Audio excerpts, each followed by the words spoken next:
Hey, what's up everybody? Thank you for clicking on the video. This is David Pendleton again, and now we're covering the Rookie Division back 9 holes opening round game set match tournament. So both my accounts sitting at the same score, both at a -30, although the C Pendleton got a very lucky break on hole number 4 on the back 9, and then this one was a pretty clean round overall.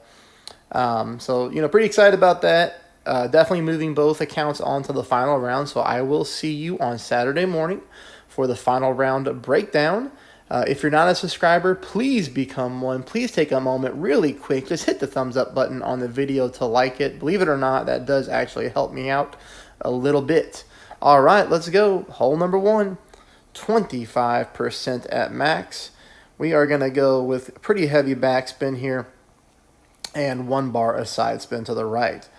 So we're going to go 3 back, 1 right, and we'll take a look at it here. The shot that you're seeing is me playing at 40% at max, just because I felt like I missed by a mile to the left-hand side on my other account. So I went really heavy with the pull here. And you'll kind of see what happens. You'll have to tweak this shot. I'm not digging any of the par 3s, period. I haven't picked up a hole-in-one on any of them. Well, maybe we're saving them for the final round. Who knows? But here we missed by more than 1 green square to the right-hand side. So 10% is too small. 40% is too much. If you really need that shot to go into the hole, take a practice ball or 2 and start somewhere around 25% and then work it out from there. Hole number 2, though, this is the one where we got an eagle. This is the first time we're getting headwind. So I'm going to play with the Kingmaker. If you want to make it super duper easy on yourself, play with the P5 ball. But for this video purposes, I am playing with the Kingmaker. If we get the same type of wind in the final round, I'll probably play with the Berserker, because we'll be playing to win and playing it to make it as easy as possible for us to win. All right. Here you saw the overpower. You saw the spin adjustments. We clip the rough. We roll out. And we get it in there. I challenge anybody to pick this one up for a hole-in-one and leave me a comment and let me know when you do it, because somebody's going to pick it up, and I would love to hear it, and I'd love to see it too. This wind angle does give us a chance for a hole-in-one, believe it or not. So, hole number 3 here. We're going to go with the quarterback. We're going to go with the katana, full top, full right. At this point, I'm just putting my my blue ring right there on the rough line.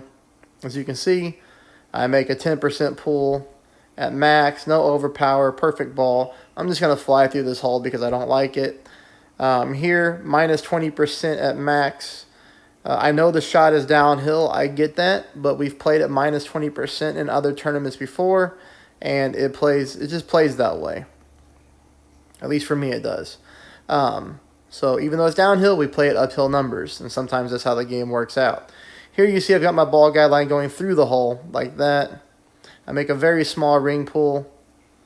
Hit a great ball, though, and nothing good is going to come out of a great ball unless you get lucky. But here the ball just takes off a little bit too much on us. But we go to hole number 4. Hole number 4 is where we do hit a great ball and get lucky. Full top, full left with a Berserker. Now, I want you to keep in mind, you could probably play this shot with the Kingmaker. Take a look at when I stretch up to max. Look how much ball guideline I have. If you didn't want to do something like this, all right, if you don't have a Berserker, I completely understand. I want you to take a look at the sand. So, like right below where my target is, you've got that like weird, funky-looking sand trap. You can play that little patch of fairway right there and bounce over to the next fairway. So if you don't have a Berserker, if you don't feel like using a Berserker, or you got lesser level clubs, in headwind, you want to make sure that you're using that little small patch of fairway right there. And hopefully everybody knows what I'm talking about. If you don't, it is right here. That thing right there. Boom, boom. All right, that's what we're looking for in headwind if you got lesser level clubs. But for here, we're just going to let this baby fly. Full OP, full curl. And as you can see, we get plenty of distance on the drive here at 401. That takes us to shot number 2. Shot number 2, 10% at mid. I'm using quite a bit of backspin, and what I want to do is just try to get this ball guideline to the hole somehow, some way. I'm trying to leave it past the hole just because of the little headwind flicker. So you see me kind of inch my target around, and ultimately I try to settle on going more mid-pin, but beyond the hole. But it's hard to do on this course. Right there is what I was looking to get. So ultimately, what I want to happen if I hit perfect, I want the wind to push me to the right, but then I want to use the slope of the green to roll me into the hole. Here, none of that happens, though. Here it's just, I hit a great shot to the left, and this thing just bounces right in the hole, believe it or not. So we pick up a lucky eagle, but sometimes we take it. Sometimes we get lucky in games. Sometimes we get unlucky. All right, shot 1, 10% at max. Shot 2, minus 10%. Keep that in mind. I picked up the albatross on both of my accounts on this hole. Probably the first time ever I've hit a double alba on this hole. Again, this shot is 10% at max, and then we're going to flip it to minus 10% on shot number 2. No overpower, using a berserker, and we get through here. And we go to shot number 2. Now, some people will talk about, me using a couple berserkers here on rookie. But everything that I play on rookie and I play on pro is free to play balls. It's up to you as the player to have good ball management. So, people leave me comments, oh, you're using berserkers on rookie. Okay. Well, what's it matter? It's a free to play ball. And when I make these guides, I make these up to set you up for the best success on a hole. Now, could we play berserkers on every hole? Probably. And have a big advantage, right? But we're not going to do that. I try to do it selective, right? Selective so that it makes the most sense per hole. This hole just makes sense. Why wouldn't we want to use a berserker on a par 5 to get ourselves in long iron or even short iron range possibly to get an albatross? But here's the setup. 4 back, 1 left. I did this on both accounts. I'm sorry, 5 back, 1 left. 5 back, 1 left, both accounts. I was looking right up here at that +4 and +3 yard mark. So +3 is what I use on both of my accounts. Here, a minus 10% elevation pull. Very important. And this ball did the exact same thing. Hit the middle of the pin. Dropped in for the albatross on both. So I really hope you're able to duplicate that one. That one feels like a really good chance for us to pick up an extra drop. And I really don't think you're going to see a lot of opponents pick up the albatross on this hole. All right, this hole, I've got nothing for you. I do not like this hole at all. 20% at max is when I'm playing it. 1 bar of side spin to the left. You kind of notice here, 4 back, 1 left. 20% at max. There's where I've got the ball guideline pointing to, just like that. Short of the pin, with quite a bit of backspin. And then you see me move it over just to the right-hand side because of the way the wind is pushing. And I guess really at the end of the day, I shouldn't have moved it at all. I should have just kept it where it was, but regardless, this ball misses right, it misses long. David is not a fan of hole number 6. Oop, that's not hole number 7. This is hole number 7. David's also not a fan of hole number 7. This time I'm trying to switch it up. I think that 3 bars of side spin to the right is what keeps us coming in too far down below the hole. So you'll see my spin adjustment here is a lot better this time. Well, different for sure, but ultimately better. 3 top, 2 right. And I am playing this one at maximum distance, 20%. I know we're nowhere close to max distance, but that's what I'm playing it. I'm just trying out some stuff, trying to see what happens.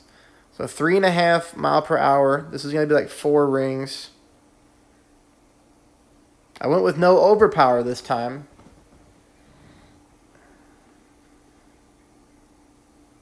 Could have gone with some overpower. I think overpower, and we can get this one. I really do. The 2 side spin works better than 3. And look, this is the closest that we've got so far on this stupid hole. Missing by a half a green square down below. So best of luck to you. I hope that that one's going to help you pick that up. All right, that's 9. So where's hole 7? That's 8. Oh, yeah, that was hole 7. This is hole 8. All right, hole 8. So check out hole 8 here. We're getting direct tailwind, all right? So what you're going to see is me try to play that big topper shot, but when I go to pull my rings, look what happens. Boop. I got caught in between clubs. I'm definitely not going to mess around with underpowering that shot because we have to pick up the eagle here. So I'm going to play a different line. This is the line I want you to play. Full top, yellow ring at the top of the rough, and look at the second bounce. We're going to do a rough bump rollout. This is going to be really easy though, so don't be nervous about it. Perfect ball. Hit there. Look at this.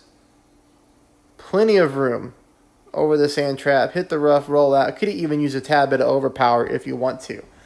That leaves us here to shot number 2. Shot number 2, I'll play 20% at mid. Pretty easy adjustment here. Perfect ball in the hole, okay? That's going to take us to hole number 9. Hole number 9, unfortunately, we don't get the albatross this time, but it's close. You can tweak it and get it. 20% at max on the drive. As always, full top, full right with the katana here.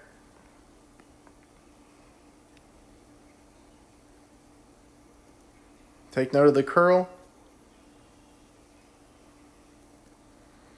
All right, remember, before you go, please hit the thumbs up on the video.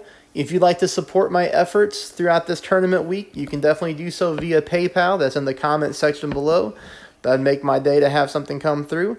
And then third, if you'd like to become a member of the channel and hang out with us in the Facebook chat where we try to keep it 100% positive, right, and have a good time, you can also become a member of the channel by checking out the video description below.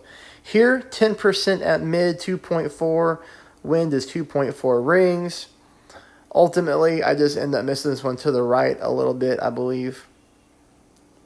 So you'll kind of have to tweak the landing spot. We'll reverse the video and look at the landing spot again.